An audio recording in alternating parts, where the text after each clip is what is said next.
इस कार्य मैं परेशान हूं, यह शब्द कोई आपके सामने कहता है तो आपका दिमाग थोड़ी देर के लिए उसकी परेशानी में चला जाता है। मैं तकलीफ में हूं, यह बात कोई आपसे कहता है तो थोड़ी देर के लिए, एक सेकंड के लिए क्यों ना हो, आपका दिमाग उसकी तकलीफ में चला जाता है। मैं दुखी हूं, यह बात यदि आपसे कोई कहता है तो थोड़े समय के लिए आपका दिमाग उसके दुख में चला जाता है। लेकिन इसके विपरीत यदि कोई व्यक्ति कहे कि मैं सुखी हूं, मैं परेशानी से मुक्त हूं, मैं तकलीफ से रहित हूं, तो आपका दिमाग उसकी खुशी में नहीं जाता, बल्कि मेरे पास में वह खुशी क्यों नहीं है इसमें चला जाता है। कोई यदि कहता है कि मैं परेशान हूं तो आपका दिमाग परेशानी में जाता है, लेकिन यदि कोई कहता है कि मैं खुश हूं तो आपका दिमाग उसकी खुशी में नहीं जाता, बल्कि इसमें जाता है कि ये साड़ी मेरे पास है कि नहीं, ये गाड़ी मेरे पास है कि नहीं, ये माला मेरे पास है कि नहीं, ये पेन मेरे पास है कि नहीं। क्यों?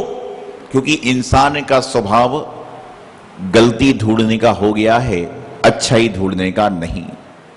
एक व्यक्ति मंदिर में आता है और मंदिर में आने के बाद में कहता कितने भक्ति भाव से पूजा हो रही है। एक व्यक्ति शादी ब्याह में आता है और कहता कितना अच्छा अरेंजमेंट है। एक व्यक्ति घर में जब भोजन करने आता है तो कहता कितना सुस्वादु भोजन होता है। लेकिन दूसरा व्यक्ति मंदिर में आता है तो कहता है कैसे लोग थे, कैसे अर्घ चढ़ा रहे थे, कैसे श्रीफल चढ़ा रहे थे, उल्टे ही श्रीफल चढ़ा दिया। एक व्यक्ति शादी में जाता है तो कहता है अरे क्या व्यवस्था है, बाहर कोई वेलकम करने वाला ही नहीं था, वेलकम करने वाले ने टाई नहीं लगा रखी थी, खाने के समय चम्मच नहीं थी। दूसरा जब भोजन करने घर में आता है तो कहता है पता नहीं कैसा भोजन खाते होंगे घर में, ऐसा तो मेरा सर्वेंट भी नहीं खाता। कारण कि इंसान का जो दिमाग है वह परेशानी का सबब हो गया है। इंसान का दिमाग जो है तकलीफों का सबब हो गया है। इंसान का जो दिमाग है दुखियों का साथी हो गया है। और सुख की कल्पना करिए, क्योंकि आपके आसपास के जितने लोग हैं वह आपसे सिर्फ वही बात करते हैं। उसकी शादी में गया तो उसके यहाँ ये कमी थी, उसके बारात में गया उसके यहाँ ये बाजा नहीं था, उसके घर पे गया एसी ही नहीं था, एसी था तो विंडो नहीं था, विंडो था तो ये वाला नहीं था, ये वाला था तो डबल एसी क्यों नहीं था, डबल एसी था तो वर्लपूल का क्यों नहीं था, और वर्लपूल का क्यों था तो उसका नंबर गैस खत्म हो गई थी। अरे भाई तुम उसके घर में भोजन करने गए थे, दुख की संवेदना करने गए थे कि उसके घर का निरीक्षण करने गए थे? इतना तो घर के मालिक को भी पता नहीं कि मेरे घर में एसी कौन सा लगा हुआ है। लेकिन तुम एक दिन घर में गए और पूरे घर का बायोडाटा लेकर आ गए। जीवन में ध्यान रखना, एक बात और बताऊं मैं आपको, अधिकतर आप लोग चिल्लाते हुए उनको देखोगे, घर के बाहर ज्यादातर वही व्यक्ति चिल्लाते हैं जिनको घर में बोलने का मौका नहीं मिलता। और जिनको घर में बोलने का मौका मिल जाता है वह बाहर सीमित शब्दों में बात करते हैं, क्योंकि उनको पता है कि यदि असीमित हो गया तो घर में जो महाभारत होती है वो यहां मंदिर में हो जाएगी, महफिल में हो जाएगी, समाज में हो जाएगी। इसलिए सीमित शब्दों में आदमी को बोलने का प्रयास करना चाहिए। असीमित बोल दिया तो क्या होगा? हर इंसान को चाहिए कि अपने जिस तरह से आप लोग क्या करते हैं, मैं हमेशा एक बात कहता हूं कि इंसान को दो चीजों पर कंट्रोल करना बहुत जरूरी है। इंसान को दो चीजों पर कंट्रोल करना बहुत जरूरी है। कौन कौन सी दो चीजें हो सकती हैं? कौन कौन सी हो सकती हैं? एक तो इंसान को अपनी जबान पर और दूसरा अपनी जेब पर। इंसान को जीवन में सफल होना है तो दो चीजों पर कंट्रोल करना बहुत जरूरी है। एक तो अपनी जबान पर कि जबान को कहीं पर भी चलाना नहीं है, और दूसरा अपनी जेब को कि कहीं पर भी जेब को खोलना नहीं है। भरे बाजार में तुम नोटों की गड्डी लेकर चलो और पीछे के जेब में रखो, घर पहुंचते पहुंचते मालूम चले कि खाली पीछे का पैकेट ही गायब हो गया। क्यों? अरे भाई तुमको जेब पे कंट्रोल रखना पड़ेगा। जहां बोलना है वहां बोलिए, जहां पे आपको दिखाना है वहां दिखाइए। तुम दिखा किसको रहे हो? अरे हमारा जीवन तो आईने की तरह हो गया है, हमारा जीवन आईने की तरह हो गया है कि ना तो आईना हमारा साथी है ना हमारा जीवन साथी है। आईना कैसा है? आईना में तो जो दिखता है आईना उसी का हो जाया करता है। आपने घर में आईना देखा होगा, जब आप खड़े होते हो तो आप दिखते हो, पत्नी खड़ी होगी तो पत्नी, बच्चा खड़ा होगा तो बच्चा, मां खड़ा होगी तो मां, और सारे एक साथ खड़े होंगे तो सारे एक साथ। आईना किसी का सगा नहीं होता, उसी प्रकार से जिंदगी किसी की सगी नहीं होती, ये तो जिसके साथ जाती है उसकी हो जाया करती है।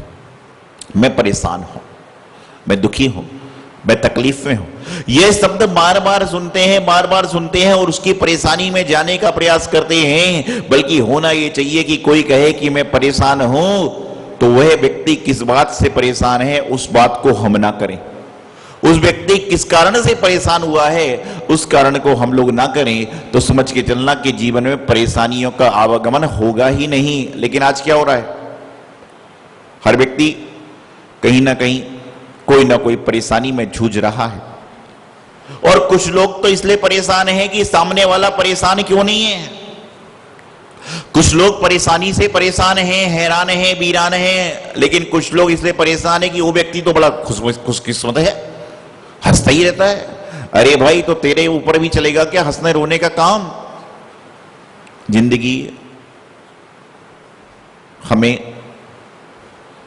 मनमानी के लिए नहीं, मन का अच्छा कार्य करने के लिए मिलती है।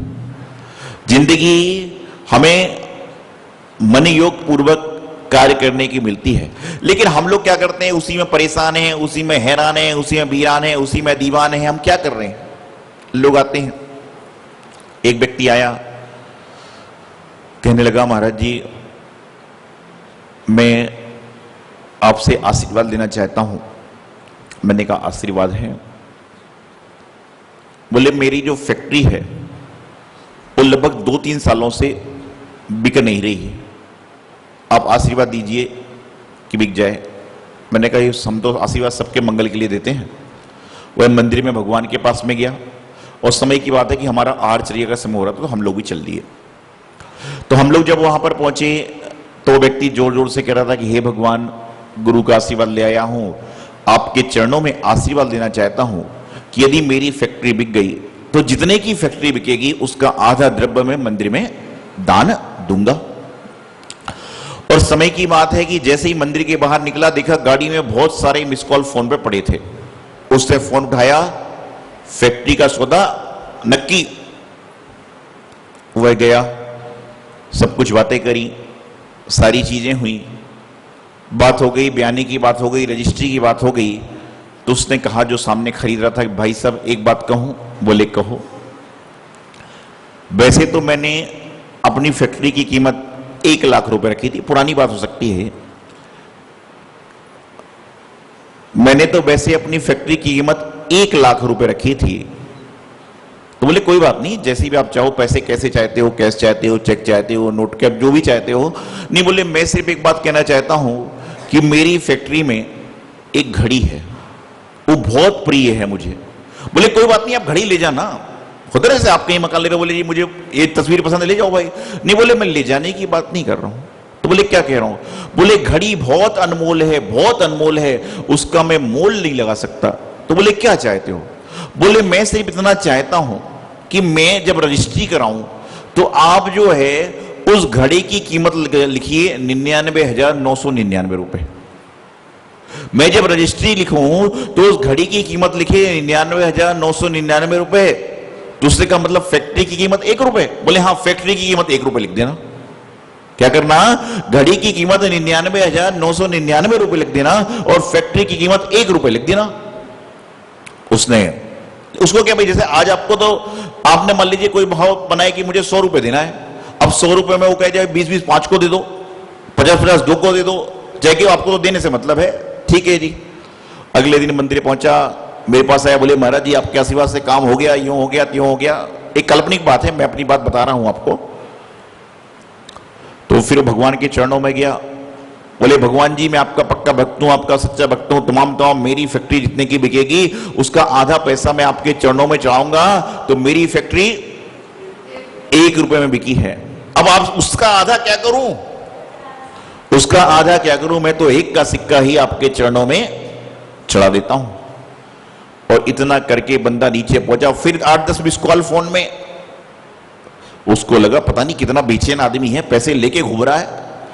उसने फोन उठाया। और कई बार होता ना कि जब हम लोग उतावलेपन में होते हैं तो सामने वाले की बात नहीं सुनते, अपनी बात देना चलो। बोले भाई साहब मुझे पैसे की जल्दी नहीं है, मैं ठीक हूं, आप भले आदमी हो, 2 दिन बाद। बोले भाई साहब बात ये नहीं है, बात ये है कि जो मैं कल आपकी फैक्ट्री खरीदने की बात करके गया था, लेकिन मैं घर पर गया तो मालूम चला कि मेरे बेटे ने अब उस पैसे को कहीं और इन्वेस्ट कर लिया, इसलिए मैं क्षमा चाहता हूं, मैं आपकी फैक्ट्री नहीं खरीद पाऊंगा। परेशानी क्यों आई? तुम्हारे खुद के कारण। पहले तुम खुद गए कि मैं मंदिर में आधा पैसा चढ़ाऊंगा, और जब बिक गई तो क्या हुआ? अपनी मायाचारी में आ गए। अरे क्यों करते हो ऐसा काम? परेशानी को खुद पैदा करते हो। विचार करिए उस इंसान के बारे में कि जिसके अंदर गलत भाव आए। तो हो सकता है कि भगवान ने जिस आदमी को भेजा हो, भगवान ने उसी आदमी की बुद्धि अगले दिन खराब कर दी। क्यों? क्योंकि ये संसार है। इस संसार में जैसा बोगे वैसा काटोगे, जैसा फल लगाओगे वैसा ही फल आपको खाने को मिलेगा। कभी आपने देखा कि नीम के पेड़ में आम होता हो? कभी आपने देखा कि नीम के पेड़ में लौकी होती हो? नहीं हो सकता। तो जैसे अपने जीवन को बदलना है, जीवन को समाधान करना है, जीवन को अच्छी ओर ले जाना है, तो करना क्या पड़ेगा? परेशानी के कारण को छोड़ो। कुछ लोग अकारण ही परेशानी को जन्म देते हैं, कुछ लोग बिना वजह ही परेशानी को जन्म दे देते हैं। आप विचार करिए, आप यहां पर बैठे हो शांतिपूर्वक, और कोई व्यक्ति आ रहा है और कह रहा है नीर गंधे अक्षतानी पुष्पचारु लीजिए आदि आदि, और ओम ह्रीं शांतिनाथ जिंद्राय नमः। आपके मन में क्या होगा? इसको जाके समझाओ कि ये अरे किसका है? पारसनाथ का है। लेकिन एक बात ध्यान रखना, बोलो उसी से जो सुने खुशी से। क्या है? बोलो उसी से जो सुने खुशी से, और मांगो उसी से जो दे दे खुशी से। आज हम लोग क्या हो रहे, बोले जा रहे हैं, बोले जा रहे हैं। अरे भाई तुम्हारे सुनने में इंटरेस्टेड है कि नहीं? तो क्या हुआ कि आपने क्या किया, जाके बोले भाई साहब एक बात कहना थी। वो बोले 1 मिनट रुक जाओ। उसने क्या बोले, भाई साहब एक बात की, बोले 1 मिनट रुक जाओ। और उसने क्या बोला, ओम ह्रीं शांतिनाथ जिंद्राय, ओम ह्रीं नेमिन। अरे बोले भाई साहब मेरी बात तो सुनिए, बेचैनी क्यों बढ़ रही है? कि पारसनाथ जी का नहीं है।